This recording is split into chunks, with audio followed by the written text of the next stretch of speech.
एक गुरु बहन प्रतिदिन गुरु महाराज जी को दूध भेंट करके जाया करती थी। ये घटना उन दिनों की है जब पंजाब में आतंकवाद चरम पर था। एक दिन जब वो गुरु महाराज जी को दूध भेंट करने के लिए पहुंची और गुरु महाराज जी के समक्ष वह दूध से भरा पात्र किया, तो गुरु महाराज जी बोले, यह क्या है? तो उस गुरु बहन ने कहा, गुरु महाराज जी यह दूध है। महाराज जी ने कहा, हम तो दूध कभी पीते नहीं, तुम ये पात्र हमें क्यों दे रही हो? तब प्रश्न भरी दृष्टि से गुरु महाराज जी की ओर देखते हुए उस गुरु बहन ने कहा, महाराज जी परंतु मैं तो प्रतिदिन आपके पीने के लिए दूध लेकर आती हूं, आप ऐसा क्यों कह रहे हैं? गुरु महाराज जी ने आसन के समीप खड़े एक सेवादार भाई की ओर संकेत करते हुए कहा, यह तो मेरे साथ हमेशा रहता है, तुम इससे पूछ लो। अब वो जो सेवादार भाई थे उनको गुरु महाराज जी के शब्दों का रहस्य समझ नहीं आया, परंतु वो फिर भी खुशी खुशी गुरु महाराज जी की लीला में शामिल हो गया।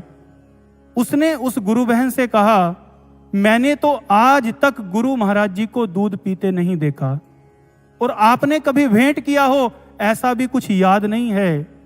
यह सुनकर उस गुरु बहन के माथे पर सर्दी में भी पसीना आ गया। उसने बात को संभालते हुए उस सेवादार भाई से कहा, फिर ठीक है, ये दूध आप ही ले लीजिए। तब गुरु महाराज जी बीच में ही बोल पड़े। महाराज जी ने कहा, ये क्यों ले, इसके घर में तो दूध की नदियां बहती हैं। अब उस गुरु बहन के सब्र का बांध टूट गया, उसकी आंखों से अश्रुधारा बहने लगी और उसने गुरु महाराज जी के समक्ष हाथ जोड़ लिए। और वह जब रोने लगी तो गुरु महाराज जी ने कहा, अरे तुम रो क्यों रही हो? उसने कहा, गुरु महाराज जी मुझे माफ कर दीजिए, मुझसे बहुत बड़ा अपराध हो गया। महाराज जी ने कहा, कौन सा अपराध, कैसा अपराध? तब उस गुरु बहन ने बताया कि दरअसल आतंकवाद के कारण कहीं आना जाना बड़ा कठिन हो गया है। आज जब मैं आपको दूध भेंट करने के लिए आ रही थी तो मेरे मन में ये दुर्भाव आ गया, अरे ये तूने खुद को कहां फंसा लिया। हर रोज दूध भेंट करने जाना पड़ता है और मैं ये जानती हूं कि मेरे इस दुर्भाव के कारण ही आप मेरी इस भेंट को स्वीकार नहीं कर रहे। और गुरु महाराज जी ऐसा सुनकर ताली मारकर खिलखिलाकर हंस दिए।